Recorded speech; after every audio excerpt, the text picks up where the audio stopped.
All right, let's go ahead and do a manual test. The question is, why do we even bother to do a manual test on this machine? Well, manual test allows you to test the features of this machine one at a time. To do that, you gotta get into the manual test mode. Before you get into the manual test mode, you gotta get the machine into the diagnostics mode, all right?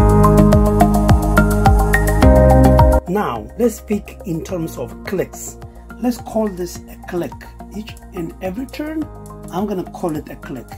It takes only 5 clicks to get the machine into the diagnostics mode. The first click is counterclockwise. The next 3 clicks are clockwise. The one after that is 1 click counterclockwise. And the final click is 1 click clockwise. Okay, let's do it.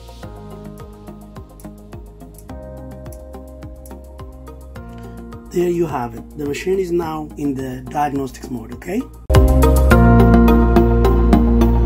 Once you are in the diagnostics mode, you gotta go to the manual test mode. According to the service manual for this product, a Maytag Centennial, you've got to have the spin and the done LEDs solid on. Alright, to get the machine to light the spin and the done LEDs, you have to advance this clockwise 3 times.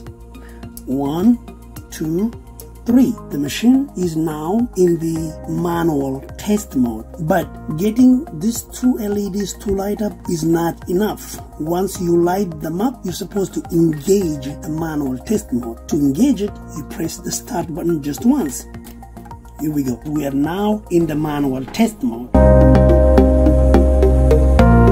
Now, if you turn to page 9 of the service manual, there is a section where it deals with the manual test mode. All the tests you can do on this machine. The lid lock LED is the first one. The cold valve, the hot valve, you know, on and on and on. So by individually testing these guys, you rule them out, okay? Whatever works, works. Whatever doesn't work, then maybe that information will help you zoom into the problem that this machine has. For example, for the lid lock LED testing, you don't have to turn on any LED. Immediately after you get into the manual test mode, press this button to engage the test. See the light right there? It means the door is closed and it is locked. You can press this button one more time to disengage it, and now you can open the door. It means the door has no problems. To test the cold water functionality, all you have to do is says 1 right there, and it aligns with the done LED. So all you have to do is turn the done LED. You'll get the machine to pour cold water. Okay, let's go ahead and do that. Turn this just once. The light is on. You can now press this button, and just like that. And when you press this button one more time, you stop it. It means there is no problem with cold water functionality on this machine. For the hot valve, you turn the spin LED. To get this spin LED on, you turn the knob on clockwise just once. Just like that. This guy is on. If I press this button now, the machine lets hot water into the basket, okay? Hot water. I press it once, it stops. So there's no problem with hot water functionality on this machine. Alright, we're now going to do the drain test, okay? What this will do is it will test whether the drain pump on this machine works correctly or not. To get the drain pump to work, we've got to enable these 3 LEDs, okay? That is basically binary number 7, right?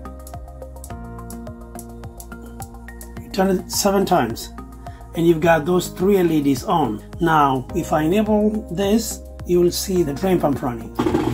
There we go. It's pumping. We're gonna stop it now. It means the drain pump is working just fine and it doesn't have any problems at all. To do a low spin test, we need to enable the wash and the done LEDs. To enable the wash and the done LEDs, we just play with the knob, just a couple of clicks clockwise, and we've got the wash and the done LEDs now. Now let's go ahead and press the start button to see if we can start the low spin test, okay? No, machine is not doing the low spin test. Instead, it flashed the status LEDs. I'll do it again, which means that it cannot do the low spin test. To get the machine to do a spin test, you need to have the lid locked LED on, okay? So we gotta go back and turn the lid locked LED on. To do that, all we have to do is turn the knob counterclockwise until we have all the LEDs off, just like that, and then press the button. Now the lid locked LED is on. Now we're gonna go back and turn the wash and the done LEDs on, okay? Just turn it clockwise until you get the said LEDs on, just like that, okay? Now we've got the wash and the done LEDs on. If we press the start button now, it will indeed do the low spin test, okay? Here we go. We turn it off, the machine will decelerate and comes to a stop. What this means is there isn't any problem with the low spin feature of this machine, okay? Alright, we're going to do a high spin test.